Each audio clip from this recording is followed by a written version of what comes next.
Thanks for doing this. Tell everyone who you are and what you do.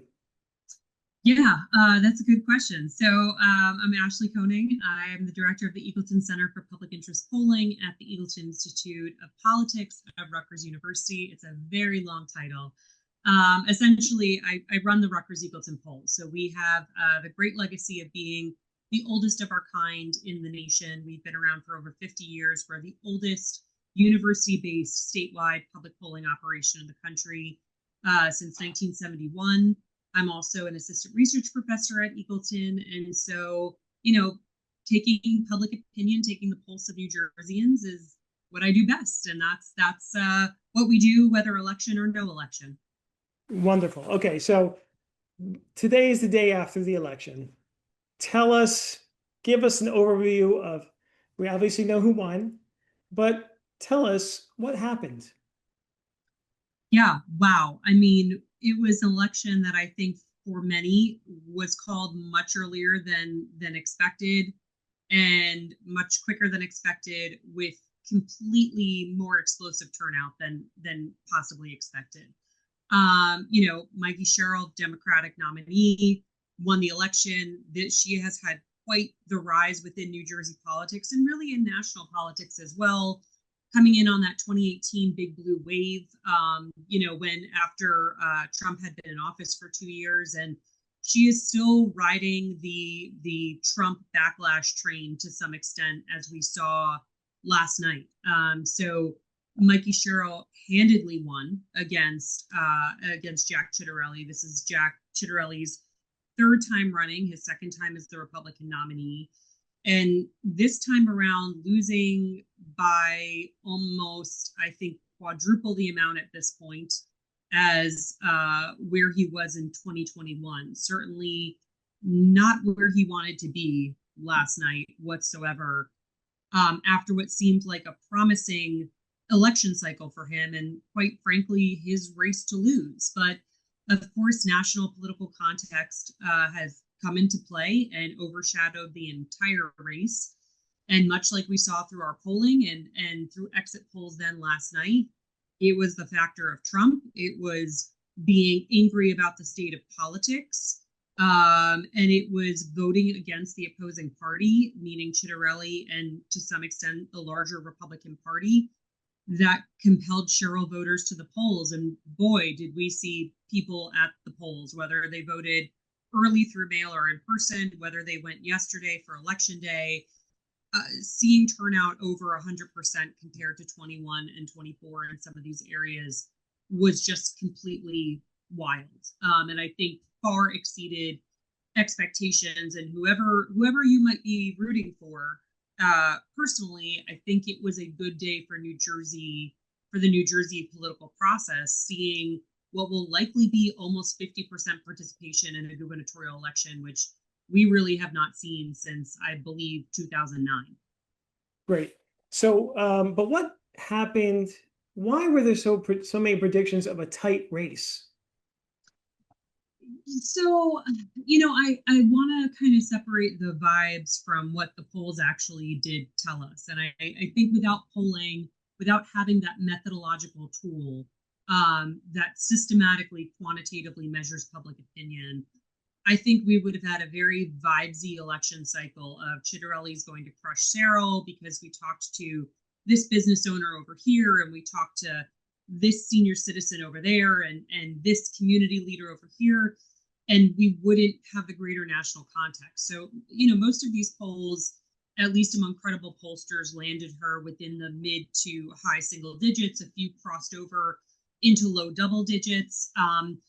And I think what's important here is we need to talk about that margin of error. There seems to be a real disconnect in recent election cycles between what poll numbers are put out and how those poll numbers are subsequently interpreted by the press and by the public and by policymakers. And so almost every poll showed a consistent lead for Sherrill, through election day. I think maybe two had her in a dead heat. Maybe one, which was internal, had Ciattarelli winning. So we saw consistently the correct direction of the election. we saw polls a little all over the place in terms of the magnitude. So number one, we're dealing with a different electorate than than during a presidential cycle. These kinds of electorates for more localized races are much more unpredictable, as we saw last night. Number two, we're always in any election dealing with a population we don't know yet because it doesn't exist yet. It's not just registered voters, it's not the general population, it is likely voters who do not exist until the end of election day. And it is very hard to predict, especially when we see these wild swings and cannot really glean from past election cycles who is necessarily going to turn out. I mean, the main mode of any likely voter model is, either self-reported likelihood or basing it on vote history from the voter files in terms of who turns out. And if the people who turn out in 24 are completely different from the people who turn out in 25, that doesn't really help us to understand who the electorate is going to be.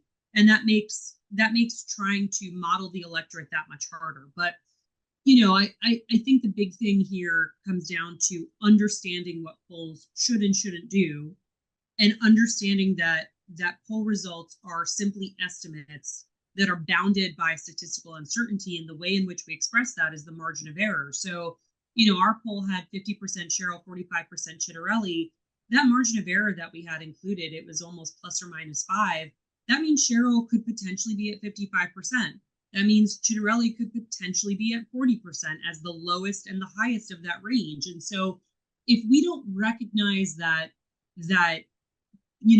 probability, that uncertainty, that range of values that could possibly happen, then we really understand very little as a public about how to interpret these polls. And so the sensational headlines don't help about, Cheryl's leading by a point. That's not true. When factoring in the margin of error, or Cheryl's even leading by 5 points. That's not true either. I think understanding how polling works to a better extent would go a lot farther for the reliance we put into this horse race as if it's do or die. What is frankly more important is looking at all of the other results beyond the horse race that most of the pollsters hit the nail on the head with. Top issues, who they would think, would do a better job on issues, the direction of the state, their own financial well-being, or, negative ratings on the economy.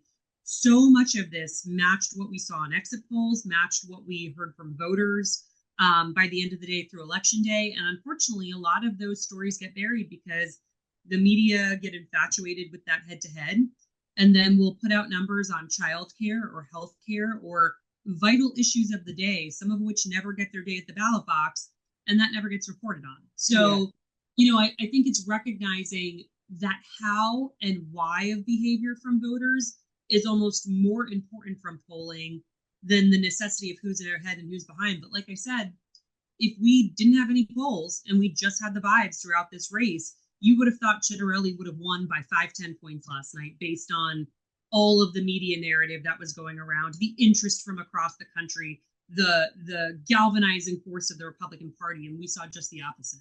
Yeah, thanks for explaining that. That really makes sense. Now, what about the business community? Our audience is the business community from all sectors.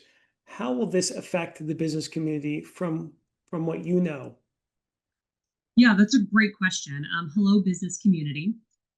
So I would say that perceptions are pretty negative on the economy in terms of personal financial well-being for New Jerseyans. So I think New Jerseyans understand the importance and the value of the business community within New Jersey. And of course, there are a lot of things on the table here. There's the corporate business tax. And Cheryl has won, but now she will have to govern. And she will have to try to, make relations with all of these different sectors of society within New Jersey. And she has to decide how she's going to enact her promises while also making sure that, cost of living hopefully goes down, making promises on transportation infrastructure. And then, of course, making sure she has positive relationships with the business community. I don't think, there are the extremes of conversation with, say, New Jersey, and probably to a greater extent with Mamdani in New York City about, oh, this is the death knell for the business community, or this is the, the death knell for, higher income residents, or so on and so forth. And I think this provides an opportunity for her to start fresh. And she has certainly been willing to separate herself from Governor Murphy. I think that's been very clear. And so now she needs to make a lot of decisions about how she's going to proceed, and how she's going to interact with various groups, and which groups are going to be quote unquote on her team, and how she's going to get things done. So I would say, business in New Jersey, like any state, is intertwined with the financial being of everyone in the state. Obviously, transportation is also intertwined, because that is the backbone of our economy, going in and out of New York City. And so, I think a lot of these are related for one another and for her as she enters her governorship. Yeah. And speaking of transportation, clearly some people who supported Jack said if Jack is more friendly with Trump, Trump will release more money or fund the state more generously. So what was your take on that presumption, and what the reality is, and how can Mikey sort of interact and be successful with Trump? Yeah, I mean, I think that's a great question as well. Working backwards, we have seen Murphy actually have a decent, cordial relationship with Trump for the most part from the pandemic onward. I think this kind of the taking away of the Gateway Tunnel funding, I'm sure, was also in part because of the election that was occurring at the time, and could have been seen as kind of that carrot and the stick approach of waving that, and if Chitterelli is elected, maybe that funding would come back. I think these are all things we just don't know yet.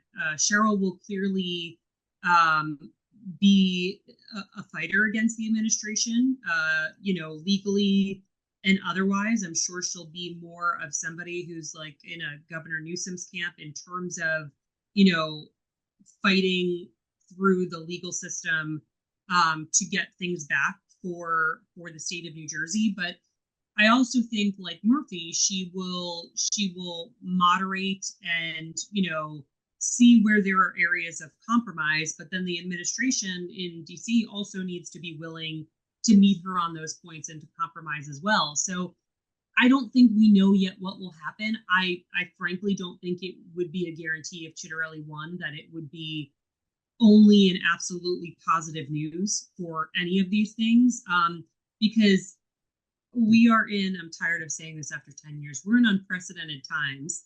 And clearly, while the quid pro quo of it all, is certainly a Jersey thing to a large extent, here's a little bit and I'll get a little bit back.